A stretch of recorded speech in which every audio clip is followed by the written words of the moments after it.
제가 말씀드릴 주제는 홉스의 리바이어던 내용으로 한 것입니다.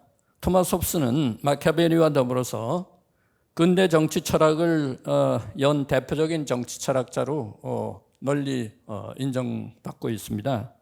리바이어던을 보통 이제 영어로 씌어진 가장 위대한 정치 철학의 저작이라고 평가하기도 합니다. 홉스가 리바이어던을 저작하고 했던 것은 활동했던 16, 17세기는 유럽에서 종교전쟁이라는 세계사적 대사건을 배경으로 하겠습니다.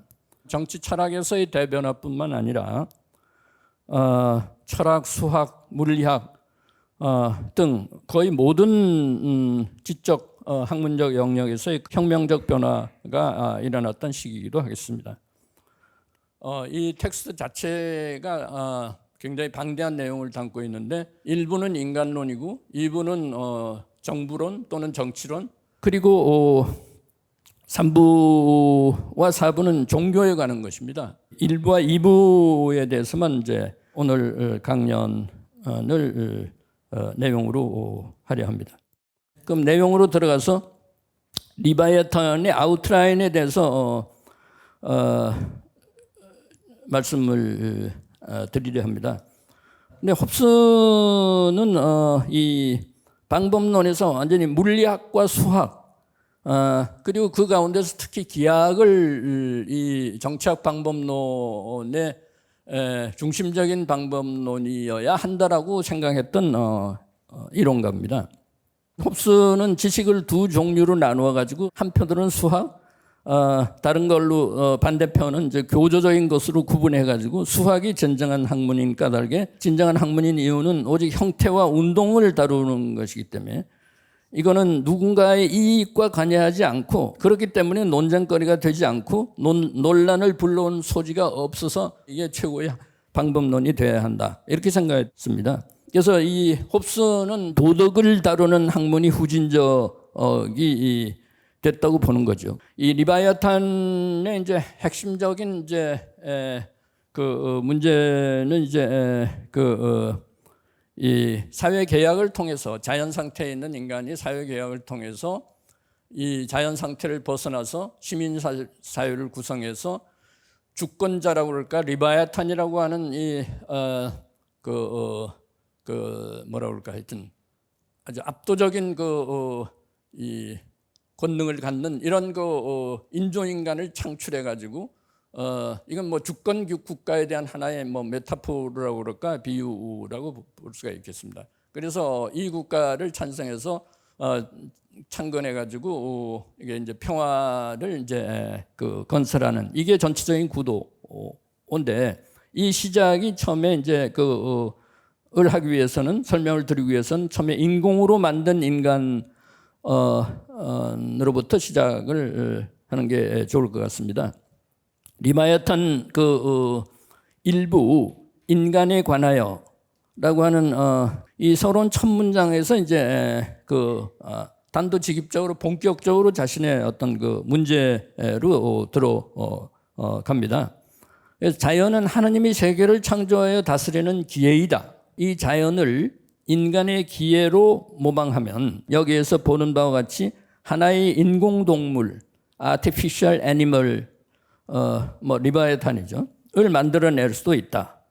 이 리바이어탄은 구약 욥기에 나오는 40장, 41장의 욥기에 나오는 데서 바다에 살고 있는 굉장한 괴물 이런 인간인데 이거를 이제 인위적 인간을 상징하는 하나의 바다의 괴물로 보고 오로지 신만이 리바이어탄을 통제할 수 있다. 이렇게 이제 말하고 있습니다. 인위적 인간이라는 말이 굉장히 중요합니다.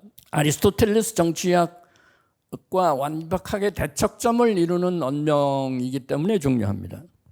자연적으로 존재하는 것들 사이에 도시가 존재한다는 것과 인간은 태생적으로 정치적 동물이라고 아리스토텔레스는 정치학 첫 번째 부분에서 말하고 있습니다.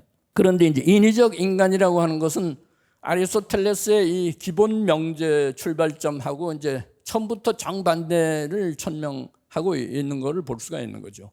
그러니까 홉스는 이 자연이 인간에게 부여한 기회를 통해서 사회를 인간이 안전하고 아주 편하게 만들 수 있도록 하기 위해서 인공적인 통치의 체계를 만든다는 게 홉스의 그거죠. 홉스는 어쨌든 더 이상 인간은 자연적이고 정치적이지 않다는 겁니다. 시민사회는 그렇기 때문에 자체가 자연스럽고 바람직한 어떤 것이 아니고 인간들에 의해서 만들어진 계약에 의해서 실현된 것이다라고 생각하고 있습니다. 그래서 홉스는 자연 상태와 이 자연 상태에서의 인간의 삶의 조건을 13장에서 묘사하고 있습니다. 첫 문장에서 자연은 인간이 육체적, 정신적 측면에서 평등하도록 창조했다. 그렇게 얘기하고 있습니다. 인간은 그들 모두를 위압하는 공통의 권력이 존재하지 않는 곳에서 자연 상태에 들어가게 된다는 것입니다. 만인 대 만인의 투쟁이라고 하는 그 유명한 이제 말이 23장에서 자연 상태를 묘사하는 데서 나온다고 보겠습니다. 인간의 삶의 불안정, 비참함, 덧없음에 대해서 이제 말하는 건데요.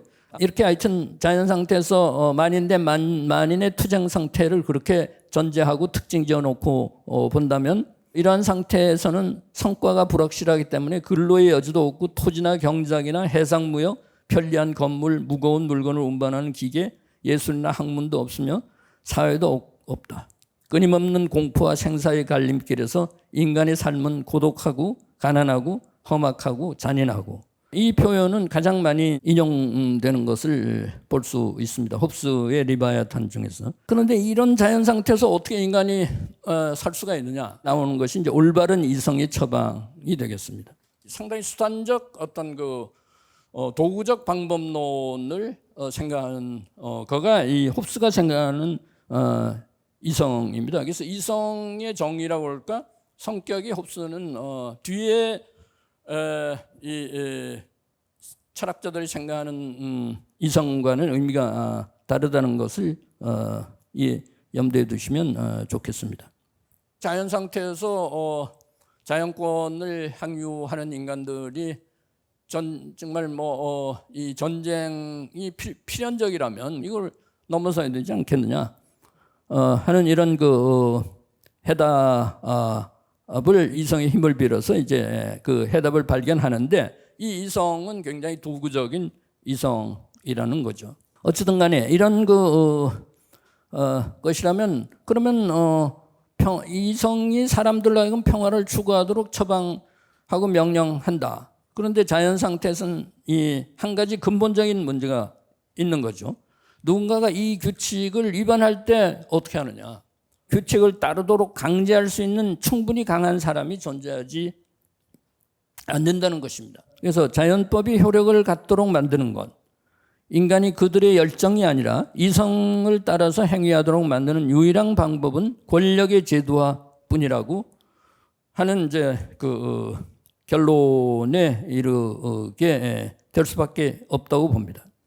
그래서 국가 레바야탄, 리바야단, 그래서 그 인공의 어떤 이 강력한 권력자를 주권자 또는 권력자를 만들어 가지고 이 권력자로 하여금 여기에 이제 그 위반하는 사람들을 이제 법을 통해서 다스리는, 여기선 자연법이 아니라 이제 실정법을 통해서 다스리는 이런 그 방식의 해결책이 이제 다음에 뒤따라 나온다고 보겠습니다. 홉스의 유명한 이제 계약 이론, 사회 계약이라고도 말하고 여기서는 이제 일체 협약이라고 이제 제가 여기 제목 소재를 달았습니다만은 먼저 개인들 사이에 자기의 자연권을 포기하겠다는 공동의 약조를 하는 협약을 이제 만드는 거죠. 그래서 인공적인 권위체를 만들다라고 하는데서 협약이 끝나는 게 아니라 그 사람에게 절대 복종한다는 협약을 하는 거죠. 그렇게 만들어 놓은 주권자, 절대 권력 또는 국가의 주권을 대표하는 그런 강력한 권위를 갖는 법 제정자 말이죠. 이 사람의 권능 내지는 권력이 취소 가능하냐? 이거는 안 된다 이런 얘기. 우리가 보통 민주주의 이 로크 이후부터 특히 민주주의에 들어와서 공화주의나 민주주의에 들어와서 특정의 정부나 선출된 정부나 지도자가 그 권력을 남용했다. 뭐라고 하는 말을 흔히 사용하게 되지만 홉스의 이론에서는 주권자는 권력의 남용이라고 하는 표현이 가능할 수가 없는 하나의 그 권력 주체라고 이해하시면 되겠습니다. 다 주권자의 통치하에 이제 놓이게 되는 이 과정이라고 하는 건 굉장한 그 역설이라고 할까 이런 거를 이제 이론 속에 이제 포괄하는 것이 되겠습니다. 자연법 대 시민법에 관한 이론적인 쟁점이 될 수가 있겠습니다. 자연법 이론은 이제 고대 그리스 로마로부터 기원을 가져가지고 자연 그 자체가 법으로서 정립될 수 있는 규범적인 어떤 법적 규범의 자원으로서 설정되는 데서 기원을 찾을 수가 있죠. 홉스의 자연법은 문제의 출발이라고 할까? 어떤 문제의 소재를 규범적으로 적시하고 제시하는 역할까지 자연법이 하고, 이 자연법이 실제 법으로서 효력을 발휘하고 법의 형태로서 만들어져서 강제력을 갖는 것은 자연법이 아닌 실정법을 통해서 만들어진다는 것이 홉스의 자연법을 이해하고 해석하는데 훨씬 더 전 설득력이 있다고 생각합니다. 최근에 들어와서는 이제 이 실정법만이 이제 있는 거죠. 이를테면 한스 켈젠 같은 이제 현대 법이론가들은 실정법의 대표적인 이론가라고 할 때 민주주의를 근본적인 규범으로 한다. 그리고 모든 법은 그로부터 연역되고 도출되고 확산되고 시행된다라고 얘기할 때, 그 사람은 켈젠 같은 사람은 자연법을 말하지 않고 그냥 민주주의의 원리를 통해서 근본법을 만드는 것이고, 헌법이 그거를 이제 표현하는 것이고, 그 헌법을 기본으로 해서 모든 다른 그 하위법들이 만들어진다라고 하는 것이 오늘의 법의 구조라고 저는 생각을 해요. 그 다음에 마지막으로는 홉스의 자유주의를 둘러싼 쟁점과 관련된 문제입니다. 정치적 절대주의와 자유주의가 미분화된 상태로 홉스는 결합되어 있지만, 자연권을 양도해서 주권자를 만들었을 때, 주권을 양도해서 이제는 자유가 없는 절대 복종을 약조한 계약해서 이제 양도해버린 이런 시민들이, 그래도 그 사람은 바로 그 사회계약을 하기 직전까지만 하더라도 주체성을 갖는 개인이었다, 그렇게 얘기할 수가 있습니다. 그리고 설사 그 계약을 해서 자신의 자연권을 포기하고 주권자를 만들었다 하더라도 시민 개개인은 여전히 리바야탄의 그 표현들을 보면 여전히 그 사람이 주인입니다.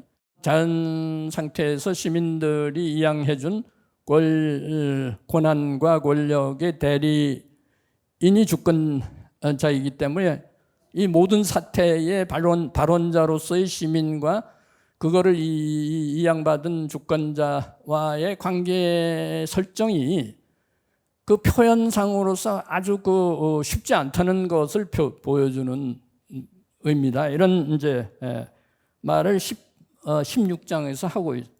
말하자면 그만큼 이 관계는 여전히 뭐 여기저기 이제 구멍이 있는 것이고, 시민사회의 권한을 일정하게 부분적으로라도 찾아올 수 있는 여지가 완전히 없는 것은 아니다. 자유를 희망하고 갈구하기 위해서 반란을 일으킬 수 있으면 옆에 사람이 거기에 참여할 수도 있으면, 그러다 보면 시민사회가 살아 움직일 수도 있고, 근데 여러 가지 이런 거를 우리가 상념할 수가 있다, 이런 얘기입니다. 그래도 정치적으로는 양도했다 하더라도 권력 권한을 인간 본래의 그 본성이라고 할까? 그걸로서는 그대로 가질 수 있는 요소들이 많기 때문에 이거를 하나의 어떤 절대 권력에 종속시키는 것은 기본적으로 어렵기 때문에 여기는 이제 자유의 여지가 있을 수 있다고 이해를 해야 되기 때문에 홉스를 완전히 자유주의가 아닌 것으로서 규정해버리는 것은 좀 지나치다. 뭐 이런 이제 해석도 있다는 것을 소개하고 부정한 거 여기서 이제 제가 마치겠는데 토론을 통해서 이런 점들을 좀 논의했으면 좋지 않을까 싶습니다.